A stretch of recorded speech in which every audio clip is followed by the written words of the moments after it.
Hello students, maths for competitive exam part 11। Question में given है कि 4,000 रुपये पर 20% वार्षिक दर से तिमाही तथा छमाही संयोजन के आधार पर एक वर्ष में प्राप्त चक्रवृद्धि ब्याजों में अंतर लगभग क्या है। तो वेरी इंपॉर्टेंट क्वेश्चन है कंपाउंड इंटरेस्ट का। चलिए इसको सॉल्व करते हैं और देखते हैं इसका आंसर क्या आता है। तो इसमें क्या कहता है कि पैसे जो हैं आपके 4,000 रुपये हैं, इसका अगर 20% के दर से तिमाही और छमाही संयोजन की बात कर रहा है और वो एक वर्ष में इनके चक्रवृद्धि ब्याजों में अंतर पूछ रहा है। तो मैं क्लियर कर दूं, तो अगर मैं तिमाही निकालना चाहूं एक साल के अंदर, तो एक साल में 4 बार 3 महीने होते हैं, तो 3-3 महीने अगर 4 बार ऐड होंगे तो एक साल हो जाएगा। इसका मतलब ये हुआ कि अगर साल भर में अगर इसका दर रेट जो है 20% है, तो 3 महीने का दर रेट इसका क्या हो जाएगा, आपको क्या करना पड़ेगा, 20/4 करना पड़ेगा, जिससे कि 4 पंजे 20, 5% की दर आ जाएगी 3 महीने के हिसाब से। तो अगर मैं इसका 5% 3-3 महीने अगर साल भर में देखूं तो कितनी बार आएंगे, आपके 4 बार आएंगे, ठीक है ना। तो अगर इसका मैं इसके 5% अगर मैं इसका निकालूं तो पहला जो ब्याज आएगा 5% का, 4,000 का 1% होता है 40, अब 5 से गुणा कर देंगे, 40, 4 पंजे 20, तो 200 रुपये का ब्याज जो है आपका पहले साल आएगा, दूसरे साल भी 200 का आएगा, तीसरे साल भी 200 का आएगा और चौथे साल मतलब वही, मतलब कहने का मतलब ये है कि पहले 3 महीने का ब्याज है, दूसरे 3 महीने का ब्याज है, तीसरे 3 महीने का ब्याज है और चौथे 3 महीने का ब्याज है। इसका मतलब टोटल एक साल हमारा कंप्लीट हो गया। उम्मीद करता हूँ मेरा पढ़ाया हुआ आपको अच्छे से क्लियर हो गया होगा। चलिए अब आगे देखते हैं इसमें क्या होता है। अब इसका 5% मुझको 200 का निकालना है, जो दूसरे साल के लिए इस ब्याज पे ब्याज। तो इसका 1% हो जाएगा 2 रुपये, तो 5% कितना हो जाएगा, 2 की 5 से गुणा कर देंगे तो 10 आ जाएगा, ठीक है। 10 रुपये यहाँ से आ गए ब्याज, 10 रुपये यहाँ से आ गए, 10 रुपये यहाँ से आ गए। इसके बाद सेकंड ईयर का जो 200 है वो आपका थर्ड ईयर फोर्थ ईयर में ब्याज देगा, और इसके बाद इस थर्ड ईयर का ये 200 रुपये है, ये आपका फोर्थ ईयर में एक ब्याज देगा। अब बात करते हैं 10 रुपये की, तो 10 का जो 5% होगा, 10 का 1% होगा 0.10। अगर मैं 5 से गुणा कर दूं तो 0.50 आ जाएगा, मतलब कि 50 पॉइंट मतलब आधा। तो आधा जो है मतलब 0.50 ही मान लो, तो 0.50 को आधा बोलते हैं। तो इसका जो है तीसरे साल के लिए 0.50 आ जाएगा, फिर चौथे साल के लिए 0.50 आ जाएगा, और फिर इस 10 का जो है ये वाले जो दो 10 हैं, ये वाले दोनों इनका जो है नेक्स्ट ईयर के लिए 0.50 हो जाएंगे, 0.50 और 0.50। उम्मीद करता हूँ लगभग में आंसर निकालना, इससे ज़्यादा नीचे जाने की ज़रूरत नहीं है। मैं 0.50 की वैल्यू निकालूंगा, लगभग 0.0012 आ जाएगा, उसका कोई यूज नहीं है, ठीक है ना। लगभग में हमारे लिए इतना काफ़ी है। अब अगर हम बात करें चक्रवृद्धि ब्याजों में अंतर पूछ रहा है, तो अगर मैं इसको ऐड कर दूं तो देखो 200, 200, 400, 200, 600, 200, 800, 800 तो यही हो गए, और 10-10 कितने हैं आपके, 6 हैं, तो 860 ये हो गए, और 0.50 आधे आधा 0.50 एक तो ये हो गया और एक ये हो गया, 2 हो गए। तो इसका मतलब ये हुआ कि 862 रुपये ये हो चुके हैं। तो चक्रवृद्धि ब्याज में अंतर पूछ रहा है, तो मेरा पहला जो चक्रवृद्धि ब्याज आया है वो 862 रुपये का है। अगर मैं दूसरी चक्रवृद्धि ब्याज की बात करूं 4,000 रुपये पे, और मुझको छमाही संयोजन साल भर में बस 2 ही आएगा, क्योंकि 6-6 महीने में 2 बार में साल खत्म हो जाता है। और इस 20% का अगर मुझे छमाही चेक करना है तो इसको 2 से डिवाइड कर देंगे, ठीक है ना, 6 महीने के बराबर हो जाएगा, तो 10% हमको निकालना है। तो 4,000 का 10% सीधे 400 रुपये होता है, और यहाँ पे भी आपका 400 रुपये हो जाएगा, और मैं इस 400 का 10% बताऊँ तो 40 रुपये हो जाएगा। यहाँ से आपका आ रहा है 840। आपको क्लियर होगा 862 जो है इस 840 से 22 ज़्यादा है, तो इसका ऑप्शन नंबर बी आंसर हो जाएगा। उम्मीद करता हूँ बिल्कुल इजी तरीके से मैंने आपको क्वेश्चन को सॉल्व कराया है। मेरा पढ़ा हुआ आपको अच्छा लगे तो जरूर एक लाइक हिट करके जरूर हमारे चैनल को सब्सक्राइब कीजिएगा। चलिए नेक्स्ट क्वेश्चन को सॉल्व करते हैं और देखते हैं क्या आंसर आता है। नेक्स्ट क्वेश्चन में क्या कहता है कि 2,000 रुपये पर 15% वार्षिक दर से 2 वर्ष 4 महीने का चक्रवृद्धि ब्याज क्या होगा। तो ऐसे क्वेश्चन में क्या करना है, मान लेते हैं कि 2,000 रुपये हैं, इसका अगर मैं 15% के हिसाब से अगर मैं वैल्यू फाइंड आउट करता हूं, तो मुझे पहले 3 महीने का फाइंड आउट करेंगे, इसके बाद में 4 महीने का निकालना बताऊंगा। मतलब 3 साल का पहले हम निकालेंगे, इसके बाद में 4 महीने की वैल्यू फाइंड आउट करना बताऊंगा। तो पहले साल में अगर 15% मैं चेक करूँ तो इसका 1% होगा 20, अगर मैं 15 की गुणा कर दूँ तो ये हो जाएगा आपका 300, ठीक है। अगर मैं दूसरे साल के लिए जो है इसका भी 300 हो जाएगा और तीसरे साल के लिए इसका साधारण ब्याज इसका भी 300 हो जाएगा। इसके बाद क्या कहता है, चक्रवृद्धि ब्याज निकालना है। तो इसका अगर मैं 15% निकालूँ तो इसका 1% होगा 3 रुपये। अब 15 से अगर मैं गुणा कर दूंगा तो 45 रुपये यहाँ से आ जाएगा। और इसी का तीसरे साल के लिए जो ब्याज लगेगा ब्याज पे वो 45 रुपये का लगेगा। इसके बाद इस 300 रुपये का जो सेकंड ईयर का है वो थर्ड ईयर में आपका 45 रुपये का ब्याज देगा। और इस 45 रुपये का जो ब्याज है ये अब ब्याज देगा आपका थर्ड ईयर में। इसका 15% निकालना है तो 0.45 हो जाएगा 1%। और आपका 15 से गुणा कर दो, 15 पंजे 75 का 5 कैरी 7 और 15 चौका 60 और 7 67। तो 6 रुपये 75 पैसे का ब्याज यहाँ से आ गया। उम्मीद करता हूँ मेरा पढ़ा हुआ आपको एकदम अच्छे से क्लियर हो गया होगा। तो कह रहा है 2 वर्ष तो ये हमारे कंप्लीट हैं, ये तो हमको पूरा काउंट करना है। बट ये जो है ना ये हमारा तीसरा साल है पूरे 12 महीने का। तो अगर मैं तीसरे साल के 12 महीने को अगर मैं ऐड करूं तो ये 345 45 90 और 6 96 396.75 रुपये का बैठ रहा है। तो ये कितने उसका है साल, ये 1 साल का है जिसको हम 12 महीने बोलते हैं। हमको निकालना है कितने का, 4 महीने। तो अगर मैं 12 को 4 बनाना है, 4 महीने बनाना है 12 महीने को, तो मुझे क्या करना पड़ेगा, 3 से डिवाइड करेंगे तभी तो 4 महीने बनेगा। तो इसी तरीके से ये पूरे 12 महीने की वैल्यू है। अगर मैं इसको 3 से डिवाइड कर दूं तो मेरे 4 महीने की वैल्यू आ जाएगी। तो 3 से डिवाइड करते हैं तो 3 एकम 3, 3 तिहाई 9, 3 दूनी 6, पॉइंट लगा देंगे एज इट इज़, 3 दूनी 6, 3 पंजे 15। तो 132.25 जो है हमारा ये हो गया। ठीक है। और आपका ये तो 132.25 तो ये हो गया आपका। और ये 600 300 300 600 और 45 ये हो गया। तो अगर मैं 645 में इसको ऐड कर दूं तो मेरा जो है ना 2 वर्ष 4 महीने का टोटल ब्याज निकल जाएगा। तो ये 0.25 एच रख देते हैं, 5 2 7 4 3 7 6 1 7, तो 777.25 इसका आंसर हो जाएगा, जिसका ऑप्शन नंबर ए आंसर है। उम्मीद करता हूँ मेरा पढ़ा हुआ आपको एकदम अच्छे से क्लियर हो गया होगा। चलिए नेक्स्ट क्वेश्चन को सॉल्व करते हैं और देखते हैं आंसर क्या आता है। नेक्स्ट क्वेश्चन में क्या कहता है, किसी राशि पर 2 वर्ष का साधारण ब्याज 1400 रुपये तथा चक्रवृद्धि ब्याज 1540 रुपये है। उसी राशि पर उसी दर से 3 वर्ष का चक्रवृद्धि ब्याज क्या है। तो कोई राशि है जिसके बारे में हमको नहीं पता। मान लेते हैं वो राशि P है और उस पर 2 वर्ष का साधारण ब्याज उसने दे दिया है। हमारे लिए ये क्वेश्चन यहीं पे इजी हो गया। क्यों? क्योंकि उसने साधारण ब्याज की वैल्यू दे दी। अगर वो साधारण ब्याज की वैल्यू नहीं देता तो थोड़ी हमको कन्फ्यूजन होती, हमें और टफ हो जाता क्वेश्चन। तो अगर मैं देखूं तो इसका साधारण ब्याज अगर 2 वर्ष का 1400 का है तो इसका हाफ कर देंगे तो 700 का तो पहले साल का हो गया होगा और 700 रुपये का दूसरे साल का हो गया होगा। इसीलिए ये हमारे लिए इजी हो गया है। अब क्या कहता है कि जो चक्रवृद्धि ब्याज है 2 साल का वो 1540 का है। तो इसका मतलब ये हुआ कि 1400 से 1540 कितना ज़्यादा है, 140 ज़्यादा है। इसका मतलब इस दूसरे साल का ब्याज पे ब्याज लगा होगा 140 का। तो ऐसे में क्या हो गया कि हमको रेट परसेंट फाइंड आउट करना काफ़ी इजी हो गया, जिससे कि हम इस प्रिंसिपल को फाइंड आउट करने में 2 सेकंड भी नहीं लगाएंगे। क्यों? देखो, अगर मैं इसका रेट परसेंट फाइंड आउट करूं तो बेटे ये होता है आपका ये बटे ये। मैंने काफ़ी पहले भी क्वेश्चंस करा रखे हैं। अगर आप न्यू हो, पहली बार अगर वीडियो में आए हो तो ज़रूर मेरे लास्ट क्वेश्चंस को पढ़िएगा, पूरे उसको CISI को और कंपाउंड इंटरेस्ट को, आपको बिल्कुल ईजी लगने लगेगा। तो आपका 140 बटे ये हो जाएगा आपका 700 गुणा 100। तो अगर मैं क्लियर कर दूं 2 0 से 2 0 कट जाएगा, 7 दूनी 14, ये 20% आपका आ गया। इसका मतलब ये हुआ कि 20% रेट अगर आया है तो इसका मतलब ये हुआ कि इस प्रिंसिपल का 20% 700 के बराबर हुआ होगा। बात समझ में आ रही है? तो इसका मतलब ये हुआ कि अगर मैं मान लेता हूँ कि प्रिंसिपल का 20% जो है वो क्या हो जाएगा आपका 1/5 या 20/100 कर लो, बात एक ही है। वो किसके बराबर हुआ होगा, 700 के। ठीक है ना, ये 700 रुपये है, मैंने क्या लिख दिया, 1 सेकंड सॉरी। तो ये 700 के बराबर है। तो अगर मैं P की वैल्यू फाइंड आउट करना चाहूँ तो 5 गुणा में चला जाएगा, तो 2 0 आपके पहले से ही हैं, 7 पंजे 35। तो 3500 रुपये का प्रिंसिपल आपका आ चुका है। पूछ के रहा है कि उसी राशि पर उसी दर से 3 वर्ष का चक्रवृद्धि ब्याज क्या होगा। तो 3500 का प्रिंसिपल तो मैंने निकाल दिया ना, तो अब तो चक्रवृद्धि ब्याज 3 वर्ष का निकालना ईजी हो जाएगा। तो मान लो कि 2 वर्ष का तो ये हमारा पहले से निकला पड़ा है, तीसरे वर्ष का 700 यहाँ ले लेंगे। ठीक है, तो 140 यहाँ पे ब्याज इसका, दूसरे साल का 700 का, तीसरे साल का फिर 140 हो जाएगा। अब इस दूसरे साल वाले 700 का फिर 140 यहाँ आ जाएगा। अब इस 140 का अगर मैं 20% निकालूं, क्योंकि मुझे पता चल गया है कि रेट परसेंट कितना है, 20%, तो इसका जो है 10% हो जाएगा 14, 14 दूनी 28, 20% यहाँ से आ गया।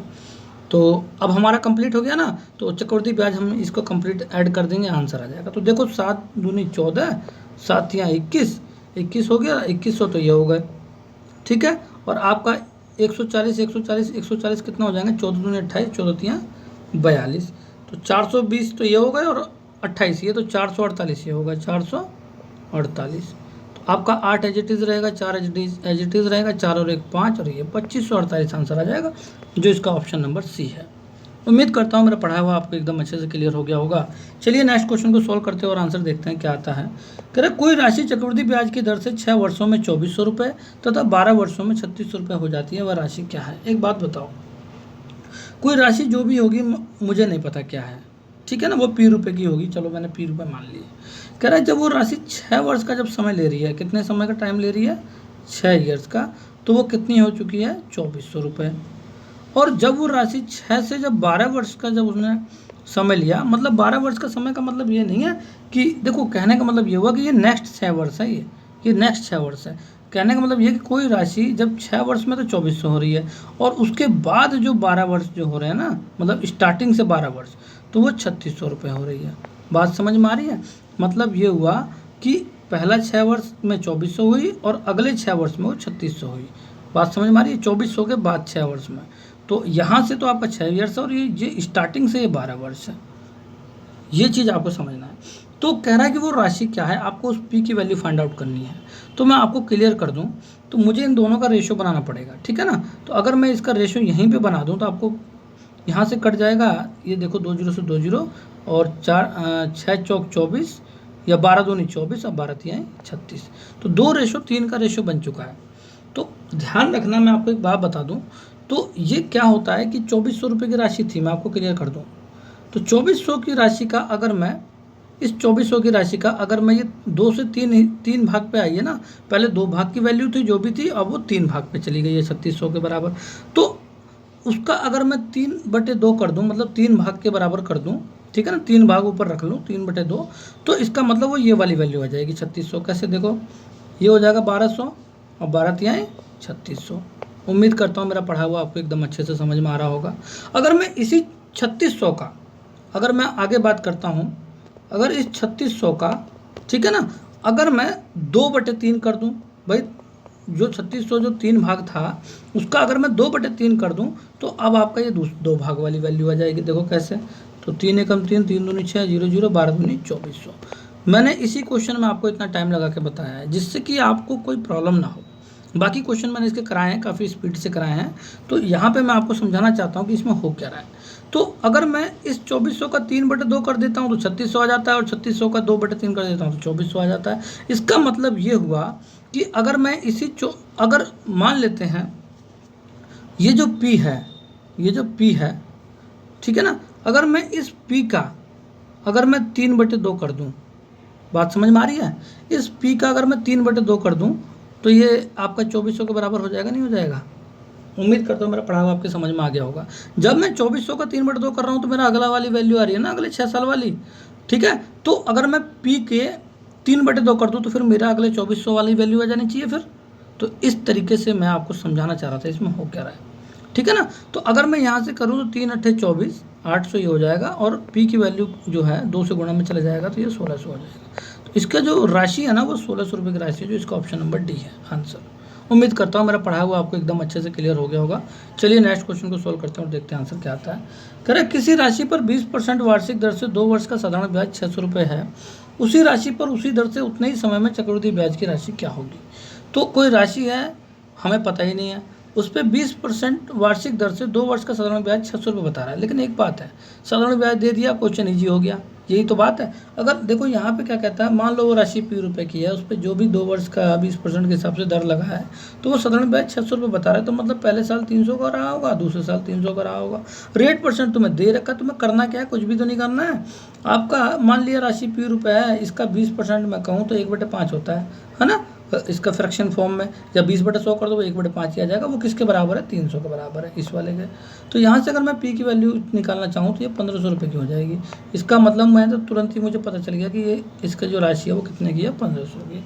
तो कह रहा है उसी राशि पर उसी दर से उतने ही समय में चक्रवृद्धि ब्याज की राशि क्या होगी। अब मुझे जब पता चल चुका है कि 1500 की राशि हो चुकी है, 20% का दर भी मुझे पता है ना। तो चक्रवृद्धि ब्याज की राशि मुझे 2 साल के लिए निकालनी है, तो इसका मुझे 15% ये 20% दे रखा है ना, तो मुझे इसका 20% ही तो निकालना है। तो इसका 10% होता है 30 और 20% हो जाएगा 60। तो चक्रवृद्धि ब्याज कितना हो चुका है 660 रुपये का, जो इसका ऑप्शन नंबर ए आंसर है। उम्मीद करता हूँ मेरा पढ़ा हुआ आपको एकदम अच्छे से क्लियर हो गया होगा। चलिए नेक्स्ट क्वेश्चन को सोल्व करते हैं और देखते हैं आंसर क्या आता है।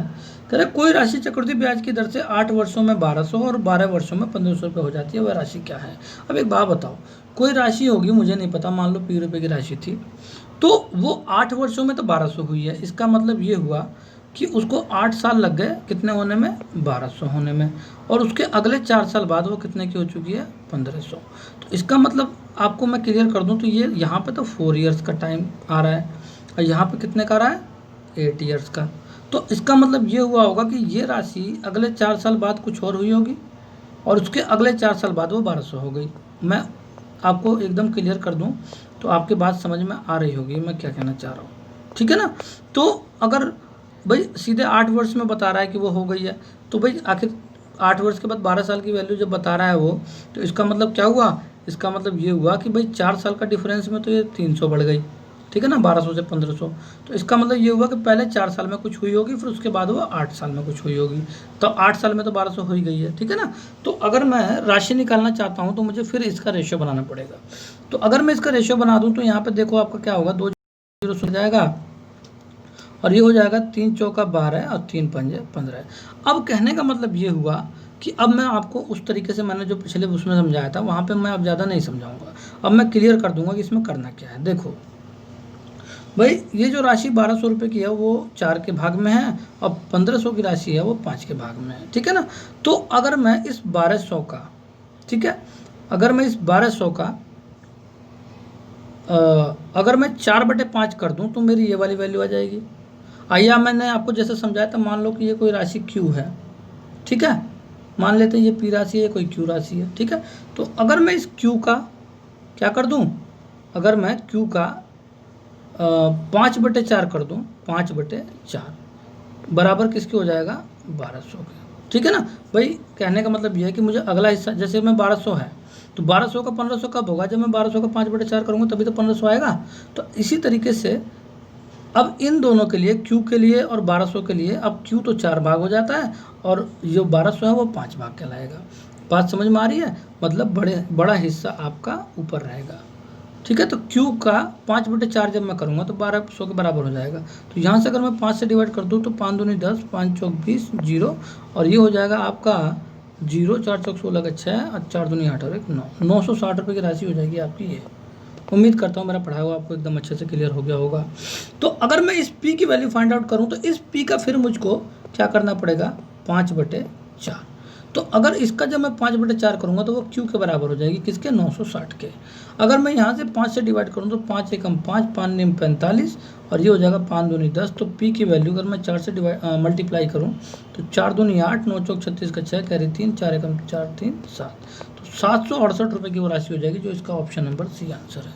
उम्मीद करता हूँ मेरा पढ़ाया हुआ आपको एकदम अच्छे से क्लियर हो गया होगा।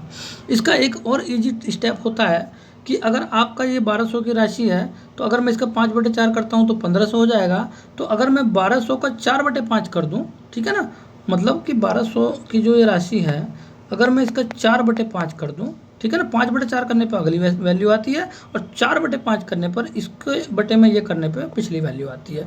तो यहाँ से आपको डायरेक्ट अगर मैं बताऊँ तो 5 दूनी 10, 5 चौक 20, 0, तो ये 240 का अगर मैं 24 चौका कितना होता है, 96, 960 रुपये आ गए, नहीं आ गए, देखो इसके बराबर आ गए। तो इस तरीके से अगर 960 का फिर मैं अगर 4/5 कर दूंगा ना तो ये आपकी 768 की वैल्यू आ जाएगी। तो आप जैसे जैसे पढ़ते रहोगे वैसे वैसे आपका माइंड जो है स्पीडली काम करने लगेगा। चलिए नेक्स्ट क्वेश्चन को सोल्व करते हैं और देखते हैं आंसर क्या आता है।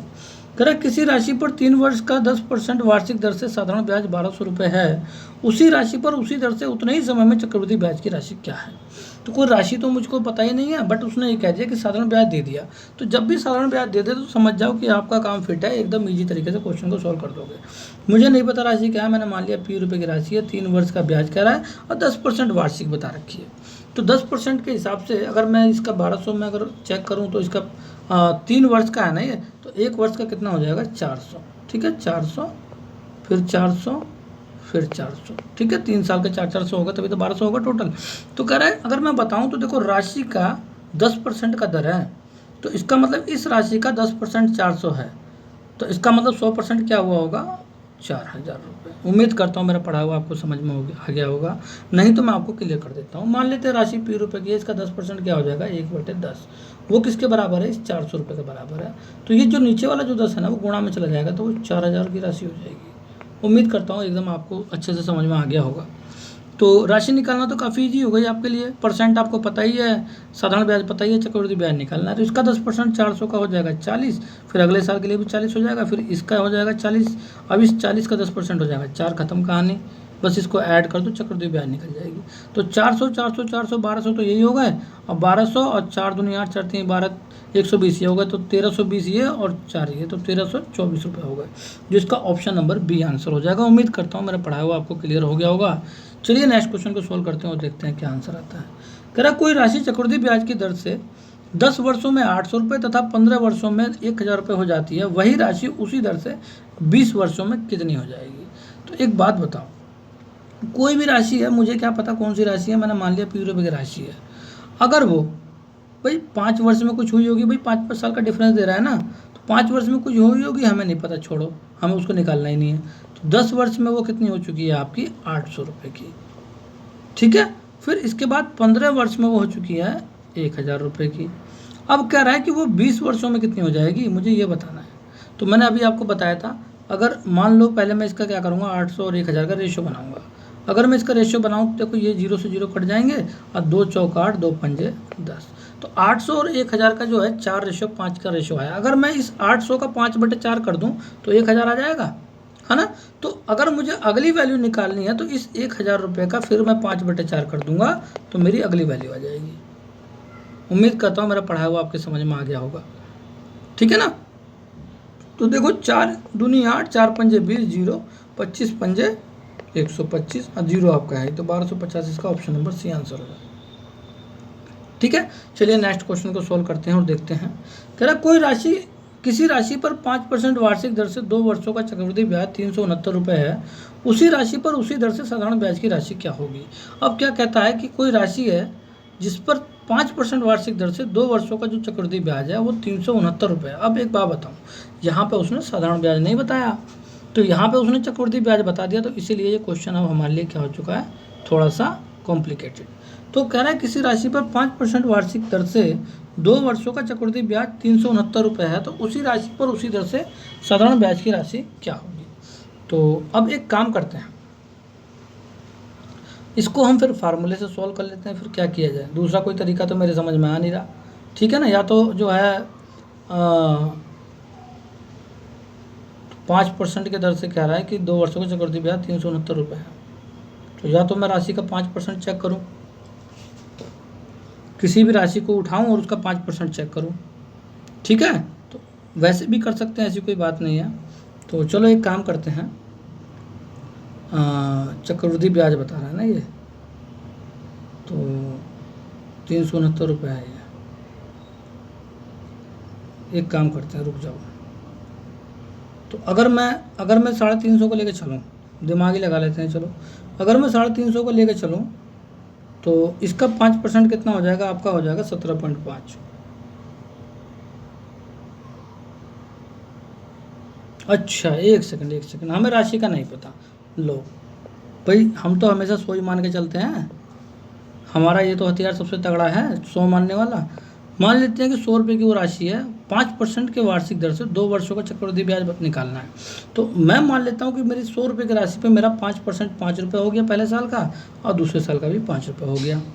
तो अगर मैं इस 5 रुपये का 5% निकालूँ तो इसका 1% हो जाएगा 0.05, और 5 से गुणा कर दूंगा तो 0.25 हो जाएगा, 0.25। भाई मैंने तो अपने 100 रुपये की राशि मानी, और मेरा जो चक्रवृद्धि ब्याज आया है 2 साल का, वो आया है 10 रुपये 25 पैसे का, ठीक है ना। तो अगर मेरा जब 10 रुपये 25 पैसे का है, तो मुझे बनाना कितना चक्रवृद्धि ब्याज अपना, 369 रुपये का। तो लो मैंने बना दिया 369 का, 369 से गुणा कर दी और 10.25 से भाग कर दिया, तो मेरा तो 10.25 कट गया, मेरा तो अब 369 बन चुका है। तो अगर मेरी राशि 100 रुपये की है, तो मुझे इसको जैसे मैंने यहाँ पे किया वही मुझे वहाँ करना पड़ेगा, क्या, 369 से गुणा और 10.25 से भाग। अगर मैं यहाँ पे इसको कैलकुलेट कर दूँ ना तो मेरी राशि आ जाएगी जो वो पूछ रहा है, ठीक है ना। तो वहाँ से फिर मैं साधारण ब्याज भी निकाल दूंगा, कोई बात नहीं है। तो अगर मैं यहाँ से क्लियर कर दूँ तो अगर मैं पॉइंट हटा दूँ 10.25 वाला तो ऊपर 2 जीरो आ जाएंगे, ठीक है ना। तो 25 चौका 100 हो जाएगा और 25 चौका 100, 25 एकम 25, 41। तो आप 4 अट्ठे 32, 4 निम्मा 36, 40 निम्मा 360 होता है, तो 41 निम्मा कितना हो जाएगा 369। तो 9 बार में ये ख़त्म हो गया और 2 जीरो आपका पहले से ही है। तो अगर मैं 900 की ये 4 से जो मैं गुणा कर दूं तो 3600 रुपये आ जाएगा। तो राशि जो है आपकी वो कितनी है 3600 रुपये, ठीक है ना। तो अगर वो 3600 रुपये की राशि है तो कह रहा है कि उसी दर पर उसी राशि पर उसी दर से साधारण ब्याज की राशि क्या होगी। अब एक बात बताओ, अगर मैं 3600 का 5% निकाल दूं तो साधारण ब्याज निकल जाएगा ना। तो 3600 का 10% कितना हो जाएगा 360, और 200 डिवाइड कर दोगे तो 5% आ जाएगा 180। तो बट वो पूछ रहा है कि 2 वर्षों का साधारण ब्याज पूछ रहा है। तो देखो ये डायरेक्ट ही हो जाएगा, 5% 180, 2 से गुणा कर दोगे 2 साल का 360 ही आ जाएगा, ठीक है ना। तो इसका ऑप्शन नंबर डी आंसर। उम्मीद करता हूँ मेरा पढ़ाया हुआ आपको एकदम अच्छे से क्लियर हो गया होगा। चलिए नेक्स्ट क्वेश्चन को सॉल्व करते हैं और देखते हैं आंसर क्या आता है। यहाँ से कह रहा है कि किसी गांव की जनसंख्या 6000 है, यदि उसमें 10% वार्षिक दर से वृद्धि होती हो तथा जनसंख्या का वार्षिक संयोजन हो। देखो वार्षिक संयोजन से आपको साधारण ब्याज नहीं निकालना है, वार्षिक संयोजन मतलब हर वर्ष में वो जुड़ रहा है ब्याज। तो इसका मतलब ये हुआ कि जनसंख्या जो भी होगी वो वार्षिक जुड़ रही है। तो इसका मतलब वो कभी भी वार्षिक संयोजन की बात आती है, इसका मतलब चक्रवृद्धि ब्याज कहलाता है। तो 6000 रुपये, गाँव की जनसंख्या 6000 है, यदि उसमें 10% की दर से अगर वार्षिक वृद्धि हो रही है और जनसंख्या का वार्षिक संयोजन हो तो 3 वर्ष के बाद उसकी जनसंख्या कितनी हो जाएगी। तो हमको क्या करना है, सिंपल तरीके से, काफ़ी इजी क्वेश्चन है। इसका 10% की दर से अगर मैं निकालूँ तो पहले साल के लिए इसका 10% हो जाएगा 600 600 व्यक्ति, इसके बाद फिर 600, फिर इसके बाद ये 600, 3 साल में 600 हो गए। इसके बाद इस 600 का 10% हो जाएगा 60, फिर अगले साल के लिए 60, फिर इस 600 का 10% 60 और इस 60 का 6, ठीक है। तो अगर मुझे इसको क्लियर ऐड कर दूँ सभी को तो कुल जनसंख्या 3 साल बाद निकल जाएगी। तो 6000 तो ये है ही, 600 600 600 कितना होगा 1800, तो 7800 तो यही होगा, ठीक है ना। छोटे छोटे ऐड कर लेते हैं, तो 180 और 6 186, 186, ठीक है। 6 8 9 7 79 86 आ चुका है, जिसका ऑप्शन नंबर ए आंसर। उम्मीद करता हूँ मेरा पढ़ाया हुआ आपको एकदम अच्छे से क्लियर हो गया होगा। चलिए नेक्स्ट क्वेश्चन को सोल्व करते हैं और देखते हैं आंसर क्या आता है। करेक्ट, किसी शहर की जनसंख्या 1973 में 9000 तथा 1997 में 16000 थी। उसकी जनसंख्या 1985 में कितनी थी यदि इन वर्षों में जनसंख्या वृद्धि दर समान रही हो। एक बात बताओ भाई, 1973 से 1997 होने में 83 93 और 4 97, 24 साल लग गए। तो इसका मतलब ये हुआ कि कोई शहर की जनसंख्या अगर वो 9000 थी 1973, मान लो कोई भी सन होगा, तो 24 साल बाद वो कितनी हो चुकी है 16000। कितना टाइम लग गया उसको 24 ईयर्स, ठीक है ना, 24 ईयर्स का टाइम लग गया। तो अब एक बात बताओ, अब कह रहा है 1985 में कितनी थी। अब मान लो बीच में जो है 1985 की बात कर रहा है, तो 1973 10 83 2 85, तो 12 साल बाद वाली वो जनसंख्या पूछ रहा है कि 12 साल बाद वो कितनी थी। तो अब एक बात बताओ, कह रहा है जनसंख्या वृद्धि दर समान रही हो। तो एक काम करते हैं, इस क्वेश्चन को जो है हम डायरेक्ट इस तरीके से सॉल्व नहीं कर पाएंगे, ठीक है। इसकी कोई शॉर्ट ट्रिक तो मैंने अभी कोई करके तो मैं देखा नहीं हूँ, ठीक है। बट कोई प्रॉब्लम वाली बात नहीं है, जो मैं आपको बता रहा हूँ वो भी आपको फॉर्मूले के थ्रू कर लेंगे, उससे कोई फ़र्क नहीं पड़ने वाला है, ठीक है। अगर आपको कोई शॉर्ट ट्रिक इससे रिलेटेड अगर आपको मिल जाती है तो ज़रूर कमेंट करके मुझे बताइएगा। चलिए देखते हैं क्या कहता है कि अगर वो जनसंख्या 1973 में 9000 थी तो 12 साल बाद वो जनसंख्या कितनी हो गई होगी। 9000 की जनसंख्या पहले थी, ठीक है, तो 12 साल बाद मान लेते हैं कि x रुपये की हो गई होगी। तो इसमें अगर मैं 12 साल का रेट परसेंट तो मुझे पता नहीं है, r/100 की पावर 12 कर देंगे और वो किसके बराबर है, मान लेते हैं x के बराबर वो जनसंख्या हो गई होगी, ठीक है। तो अगर मैं दूसरा इसका वो लेके चलूँ इक्वेशन को, तो अब 16000 जनसंख्या 1997 में थी, कितनी थी 16000। तो अगर मैं 16000 के बराबर अगर मैं दिखा दूँ तो ये कब हुई, ये जब हुई जब x में, ये 12 साल वाले में क्या हुआ होगा, जब रेट परसेंट 12 साल का बढ़ा, ठीक है ना। जब x वाली जनसंख्या जो भी थी, ठीक है ना, x जनसंख्या जो यहाँ पे थी 1985 में, ठीक है ना, उसका 12 साल बाद वो 16,000 हो गई। कब? जब 12 साल का ब्याज लगा, ठीक है ना। तो यहाँ से 2 इक्वेशन आपकी बन चुकी है। तो अगर मैं आपको क्लियर कर दूँ तो इससे अगर मैं वैल्यू फाइंड आउट कर सकता हूँ, ठीक है, एक्स की। तो एक्स की वैल्यू फाइंड आउट करने के लिए मैं आपको क्लियर कर दूँ तो ये होगा आपका आपको क्या करना पड़ेगा, हाँ, तो आपको इसको यहाँ पे जैसे कि आपका 9,000 है, ये मैंने थोड़ा इसको उल्टा कर दिया, 16,000 मुझको जो है उधर करना चाहिए था, कोई बात नहीं, ठीक है। अब मैं इसको इस तरीके से कर देता हूँ। मान लेते हैं कि ये वैल्यूज़ आपस में कटेंगी, कहने का मतलब ये है, ठीक है। या एक काम करते हैं, चलो इसको डिवाइड ही कर देंगे, ज़्यादा बढ़िया है। तो ये हो जाएगा एक्स बराबर, ये हो जाएगा 9,000, ठीक है, और x बराबर ये हो जाएगा 9,000। और मैं आपको बता देता हूँ कैसे कटेगा। देखो ये 16,000 जब आपका उधर चला जाएगा ना, मान लो ये वाली वैल्यू जब मैं पलट दूँ तो 16,000 उधर चला जाएगा x के अपॉन में, और इधर जो है आपका इस वाली वैल्यू से जब ये पलट जाएगा तो ये कट जाएगा, डिवाइड कर देंगे हम, ठीक है ना। तो आपकी वैल्यू जो आएगी वो आ जाएगी 9,000 बटे ये जब ये पलटेगा तो ये x बटे तो 16,000 हो जाएगी, ठीक है ना। 16,000 उधर चला जाएगा ना x के बटे में, ठीक है। और आपका 9 बटे बचेगा यहाँ पे, 9,000 बटे आपका बचेगा यहाँ पे x। उम्मीद करता हूँ मेरा पढ़ा हुआ आपकी समझ में आ गया होगा, ठीक है ना। जब ये पलट जाएगा तो x के बटे में 16,000 आ जाएगा, और 1 + r/100 से ये कट जाएगा, और आपका 9,000 के बटे में ये वाला x आ जाएगा, ठीक है। तो आपका यहाँ से वैल्यू मैं आपको क्लियर कर दूँ तो x² बराबर हो जाएगा 16 गुणा 9 गुणा ये 1000 गुणा 1000, ठीक है। तो अगर मैं आपको क्लियर कर दूं तो देखो स्क्वायर का रूट निकालना है, तो 16 का 4 बन जाएगा, 9 का 3 बन जाएगा, और इस 1000 गुणा 1000 का 1000 बन जाएगा 1, ठीक है। 1000 का स्क्वायर, 1000 का स्क्वायर 1000 गुणा 1000 होता है ना। तो यहाँ से आपकी वैल्यू आ चुकी है, तो 4 तिहाई 12,000 रुपये की 12,000 जो है जनसंख्या आ चुकी है। जनसंख्या की बात कर रहे हैं ना, तो जनसंख्या आ चुकी है। तो आपका डायरेक्ट आपका आंसर ऑप्शन नंबर बी हो जाएगा। तो इसमें कुछ ज़्यादा टफ वाला काम नहीं है, डायरेक्ट इनकी वैल्यू पुट करो, इक्वेशन बनाओ और फट से काट कूट के तुरंत आंसर निकाल दो, ठीक है ना। तो ये भी कोई जो है ज़्यादा टफ वाली चीज़ नहीं है। चलिए नेक्स्ट क्वेश्चन को सोल्व करते हैं। उम्मीद करता हूँ मेरा पढ़ाया हुआ आपके समझ में आ गया होगा। तो नेक्स्ट क्वेश्चन को देखते हैं क्या कहता है कि कोई धन चक्रवृद्धि ब्याज की दर से 3 वर्षों में 27 गुनी हो जाती है तो वार्षिक दर क्या है। अब एक बात बताओ, कोई भी धन है अगर वो चक्रवृद्धि ब्याज की दर से 3 वर्षों में अगर वो 27 गुनी हो गई तो वार्षिक दर क्या है उसकी। तो एक बात बताओ भाई, वो धन मान लिया p रुपये की थी, ठीक है ना।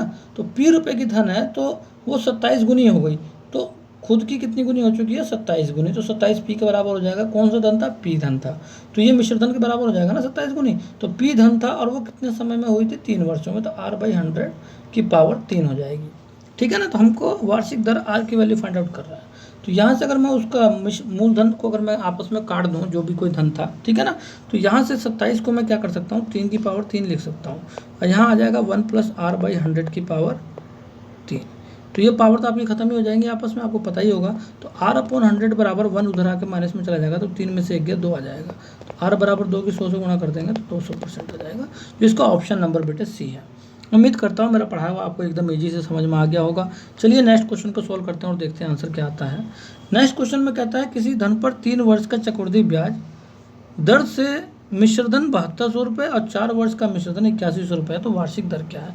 देखो ये तो काफ़ी ईजी क्वेश्चन है। देखो एक बात बताओ, 3 वर्ष का मिश्रधन क्या दिया ना उसने, तो 3 वर्ष का मिश्रधन उसने 7200 बता दिया, और 4 वर्ष का मिश्रधन उसने कितना बता दिया, 8100। तो एक बात तो बताओ, 3 वर्ष से 4 वर्ष होने में 1 ही साल का तो अंतर आया है, तो कोई भी राशि होगी हमें नहीं पता। 3 साल में अगर वो इतनी हो गई और 4 साल में वो इतनी हो गई, तो इसका मतलब 1 साल का तो डिफरेंस है। तो 1 साल का कभी भी डिफरेंस किसी भी मिश्रधन के बीच में वो साधारण ब्याज के बराबर ही होता है, ध्यान रख लेना। तो इंक्रीमेंट कितने का है, तो 8100 में से 7200 में माइनस कर दूँ तो बेटे 900 आ जाएगा, ठीक है ना। 72 10 82, इसका मतलब एक कम कर देंगे तो 900 आ जाएगा। तो 900 रुपये का 1 साल में इंक्रीमेंट हो रहा है, ठीक है। किस पर हो रहा है, आपका 7200 रुपये पे। उम्मीद करता हूँ वार्षिक दर निकालने के लिए यहाँ पे आपको इस मूल राशि की जरूरत ही नहीं पड़ी, समझ में आ रहा है। तो इसकी मूल राशि तो हमें जरूरत ही नहीं है, तो किस पर ये 900 का इंक्रीमेंट आया, 7200 पे। तो ये 7200 आपका अपॉन में आ जाएगा गुणा 100। तो यहाँ से रेट परसेंट निकल जाएगा, 2 0 से 2 0 कट जाएगा, 9 8 72, 8 12 में ये कट जाएगा। तो अगर मैं आपको क्लियर कर दूँ तो ये 100/8 आ जाएगा, 100/8 8। ठीक है, तो ये हो जाएगा 4 दूनी 8, 4 25 टाइम में 100, तो 25/2 आपका होता है 12.5%। उम्मीद करता हूँ मेरा पढ़ाया हुआ आपको एकदम अच्छे से क्लियर हो गया होगा। इसका ऑप्शन नंबर ए आंसर है। मेरा पढ़ाया हुआ अच्छा लगे तो बेटा जरूर चैनल को हमारे सब्सक्राइब करके एक लाइक जरूर हिट कीजिएगा। Okay students.